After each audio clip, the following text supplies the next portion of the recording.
जय जय रामकृष्ण हरी. मी ज्योतिर्विद वास्तुतज्ञ आनंद पिंपळकर आणि आपण पाहत आहोत सोप्या भाषेतले सार्थ ज्ञानेश्वरी ग्रंथाचा आजचा 12वा अध्याय. खरं तर हे भावचिंतन म्हणजे माऊली ज्ञानोबा यांच्या विचारांचा महाप्रसाद आहे आणि तो महाप्रसाद मुक्तपणे आजच्या भाषेत वाटण्याचं पुण्य मला मिळालंय हे माझं परम भाग्यच आहे. माऊली श्री ज्ञानोबा आणि जगद्गुरु तुकोबा महाराज यांच्या पालख्या पंढरीच्या वाटेवरून पुढे जात असताना खरं तर अशा प्रकारचं चिंतन घडणं आणि ते आपण श्रवण करणं हा खरंच योगायोग नाही म्हणता येणार. हे चिंतन घडावं, ते आपण ऐकावं ही माऊलींचीच इच्छा होती. खरंच असं म्हणायला हरकत नाही.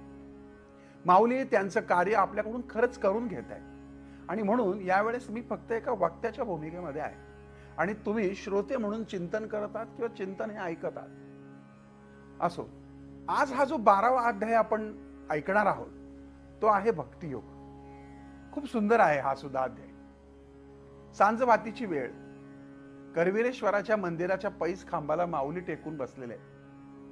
कवळ वय अवघ 14 वर्षाकडे झुकलेलं, गोरपान देह, पाणीदार डोळे, अंगावर भगवं वस्त्र आणि समोर श्रोतेगण बसलेले.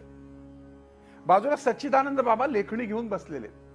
उजव्या बाजूला गुरु माऊली श्री निवृत्तीनाथ, सोपानदेव आणि आईसाहेब श्री मुक्ताबाई बसलेले आहेत. या सांजवेळी मोगर कळ्यांचा छान सुगंध सुटलेला आहे. यावेळी प्रवरा नदी पदर सावरून करवीरेश्वर मंदिराकडे पाहत पुढे निघाली होती.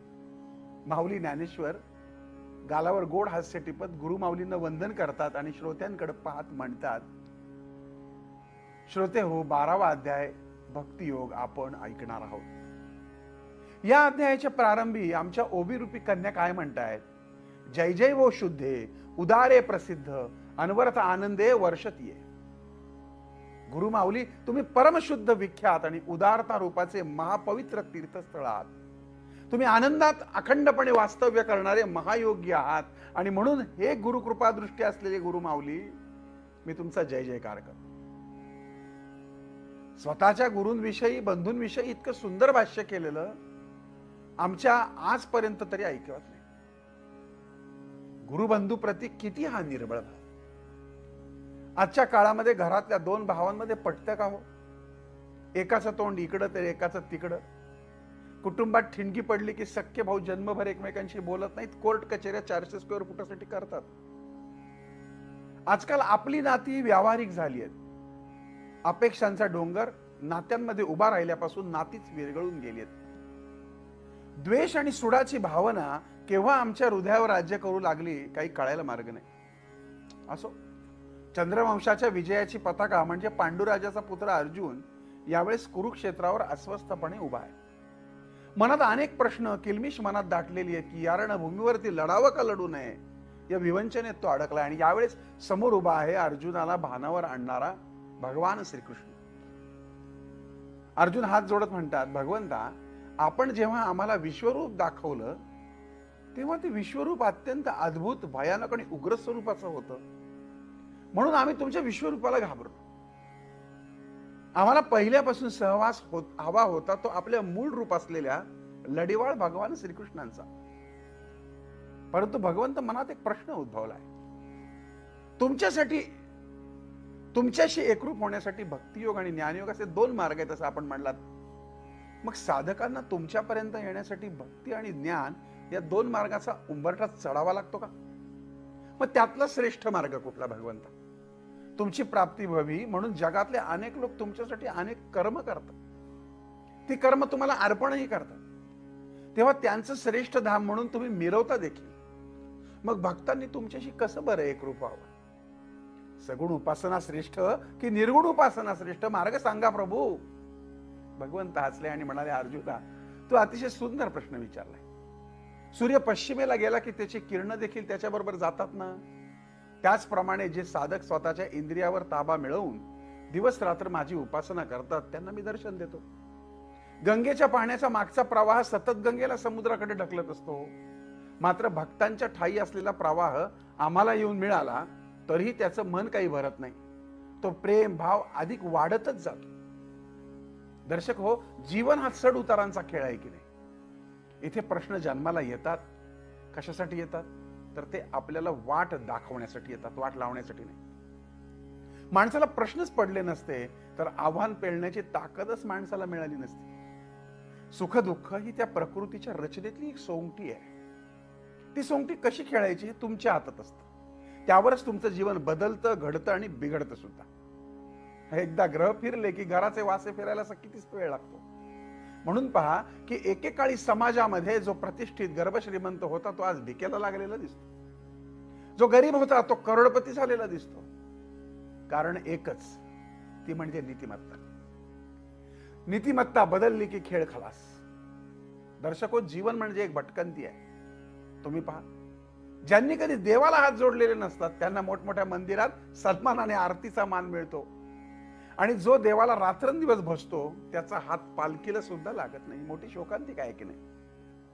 असो, यावेळेस भगवंत अर्जुनाला सगुण आणि निर्गुण अशा दोन भक्तींबद्दल सांगतात. सगुण भक्ती म्हणजे अगदी सोपी, साधी, सरळ. या सगुण साध्या भक्तीने मनुष्य ईश्वर चरणी लगेच एकरूप होतो.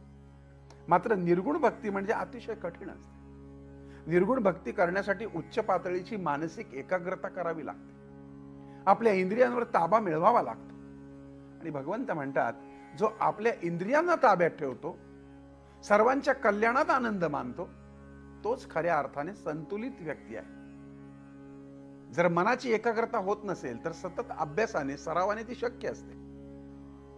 श्रोते हो, ही ज्ञानेश्वरी आपल्याला सांगते, जो या जगामध्ये पूर्ण निष्ठेने काम करतो त्याच्या सर्व गरजांची आणि प्रगतीची जबाबदारी स्वतः कॉस्मिक सिस्टीम म्हणजे ब्रह्मांड घेते. ती ब्रह्मांड शक्तीच माणसाला नैसर्गिक ऊर्जा बहाल करते. दुसऱ्यांना त्रास न देणं, न दुखावणं, द्वेष न करणं हे चांगला माणूस घडल्याचं लक्षण. माणसानं मान अपमान, सुख दुःख, यश अपयश या सर्वांमध्ये समान मानसिकता ठेवणं यालाच सुंदर कर्म म्हणावं. आणि मग आपण कर्माचं फळ देवाला अर्पण करून निकालाच्या म्हणजेच रिझल्टच्या चिंतेतून मुक्त होऊन कामाचा आनंद घेणं म्हणजेच योग्य कर्म करणं. या अध्यायाच्या सुरुवातीलाच माऊलींनी गुरुमाऊली श्री निवृत्तीनाथांना आई या शब्दाने संबोधलंय. आई बाळाचा जन्म झाल्यावर स्वतःपासून बाळाला वेगळं करते, पण गुरुमाऊली त्या बाळाला योग्य मार्गाने पाठवते. म्हणून माऊली या अध्यायातून आपल्याला सांगतात की ज्यांचं मन शांत आहे अशा भक्तांना आम्ही जवळचं स्थान देतो. श्रोते हो, या अध्यायामध्ये माऊली भावनिक गुंतवणुकीला खूप महत्व देतात. योग्य ठिकाणी स्थिरतेचं आणि यश मिळवण्याचं तंत्र देखील सांगतात. आजच्या भाषेत सांगायचं झालं तर मी म्हणेन, तुम्ही स्वतःच्या आनंदासाठी दुसऱ्यावर अवलंबून राहू नका. हेच तर खरं सायकोलॉजिकल फ्रीडम आहे. तुम्ही स्वतःचे राजे स्वतः व्हा. एक सुंदर माइंडसेट प्रोग्राम माऊलींनी खरं तर या अध्यायात मांडलाय, आणि त्यामुळं आपल्याला या अध्यायातून एक वेगळीच ऊर्जा मिळते. कोणाकडून अपेक्षा करणं म्हणजे भीक मागण्यासारखं आहे. जिथं अपेक्षा ठेवली जाते तिथं दुःख पाचवीला पुजलं जातं. म्हणून स्वतः खंबीर व्हा. ऊर्जेचा धनुष्यबाण हातात घ्या. कारण हे जग फक्त तुमच्यासाठी आहे. त्याच्याशी लढू नका. त्याला प्रेमाने जिंका, अहिंसा बाळगा. जीवाला वाचवणं म्हणजेच अहिंसा. काय बघतो आपण आजकाल, गल्ली गल्लीत गुंड जन्माला आलेत. पोलीस रस्त्याने धिंड काढतात त्यांची. पोरांना असं भरकटू नका. अरे तुमच्यासारख्यांनी तुरुंग भरलेत. सोडा ती वाट. इमानदारीने कष्ट करा, सन्मानाने जगा. असो, थोडा कथा विस्तार झाला. श्रोते हो, बरेच लोक विचारतात की ज्ञानेश्वरी ग्रंथ वाचनाने काय बरं मिळणार आहे, काय होणार आहे. म्हटलंय ना, एक तरी ओभी अनुभव आहे. इथं वाचून तर बघा. तुमच्या पायाखाली येणारी मुंगी सुद्धा तुम्हाला मारावीशी वाटणार नाही. एवढा बदल ज्ञानेश्वरी घडवते. आणि ती एका तरुण वयाच्या माऊलींनी सर्व तरुण वर्गाला आणि संपूर्ण जगाला सांगितली आहे. आणि तीच ज्ञानेश्वरी जर सोप्या भाषेत तुम्हाला समजून घ्यायची असेल तर लेखक संपादक लक्ष्मण सूर्यभान घुगे यांची सोप्या भाषेतली सार्थ ज्ञानेश्वरी तुम्ही जरूर वाचा. तुम्हाला हा सोप्या भाषेतला सार्थ ज्ञानेश्वरी ग्रंथ हवा असेल तर खाली जो क्रमांक येतोय त्याच्यावरती संपर्क साधा. हा 12वा अध्याय या ठिकाणी आपण थांबतोय आणि पुढच्या भागामध्ये आपण 13वा अध्याय पाहूयात. जय जय रामकृष्ण हरी. पुंडलिका वरदे हरी विठ्ठल श्री ज्ञानदेव तुकाराम पंढरीनाथ भगवान की जय.